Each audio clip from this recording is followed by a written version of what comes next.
sing that song like once a week. I think you are going to live forever. At least once a week. Bon Jovi will. They brought us hits like this one, Living on a Prayer, so many more. But on the way to becoming rock and roll legends, Bon Jovi had quite the journey. And now there's a new 4-part documentary taking you behind the scenes of the band's rise to fame. Here's entertainment reporter Joel Garcia.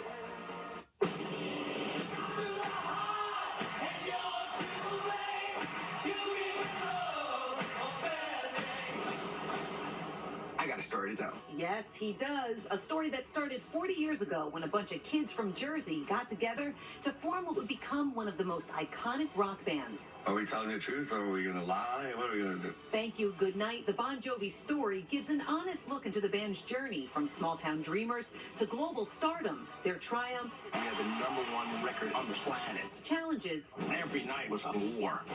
And everything in between. I remember the day we wrote Living on a Prayer, not thinking much of the song. I said, that's the best song we've written to date. It's doing that with the help of 40 years of personal videos, unreleased early demos, never-before-seen photos, and exclusive interviews with all of the band members, past and present. The first and only documentary to do that. I don't regret leaving, but I regret how I did it. We made it look easy, but, working on anything for 40 years and a real career is going to always have its peaks and valleys. That's what makes the journey so great. When Jon Bon Jovi decided on the documentary, he knew it would look back at the history of his band. What he didn't anticipate is how it would catch him, or his vocal cords rather, at a low point. John's going through his challenges. I'm optimistic, but I'm scared. I don't know if there's going to be a happy ending. Gotham Chopra directed the 4-part documentary. And I was with him, and I'm like, yeah, so wait, what is going on with your voice? Because I can tell something's... And he's like, oh, well, I've been losing my voice for a couple of years. I don't know what's happening. He's like, but that's not for the documentary. I was like, no. That's for the documentary. There have been stories about Bon Jovi. There have been stories about the band in the past. This one is different. It's all access. It's warts and all. It's just this incredible celebration across 40-plus years.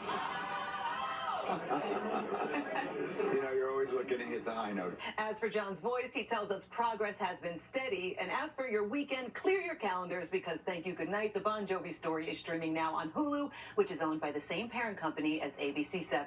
From the newsroom, I'm Joelle Gargiulo, Channel 7 Eyewitness News. I love it. Love that he's working on it. She was hitting those high notes right now. Like in the break, she was singing. It was after the Beach Boys. That was the second concert I ever saw. Really? Yes, and I had all those hairdos, all of them. They were huge. It was all full Aquanet, 100%. They're amazing, and to hear that they were fighting upsets me. Yeah. But, I mean, kill to see these behind-the-scenes stories and hear all that. But it's also awesome that fans get to see something and see them be vulnerable and get into why they felt the way they did. Yeah, that's going in there. It's really going in there. You like to see that. I do, definitely. Living on a Prayer. Love it. Halfway there. Coming up next on Eyewitness News, celebrating the special woman in your life. How much are you going to spend on Mother's Day? We've got the surprising numbers, plus the most popular presents people go for. Hubbies, listen up. And check out the newest member of the Orlando PD, how Officer Stone Hicks is now reporting for duty. Good morning, everyone. Coming up on Up Close, just how divided is New York City after anti-war and pro-Palestine protesters surge in demonstrations on college campuses. New York Mayor Adams sounding off on the protests and also on the budget and crime. Can we emerge from all that's happened? Plus, another big development about stopping squatters. Our investigative reporter, Dan Krauth, whose reports have changed the laws, digs deeper this morning. It's all coming up on Up Close this morning at 11, and I hope you can join us.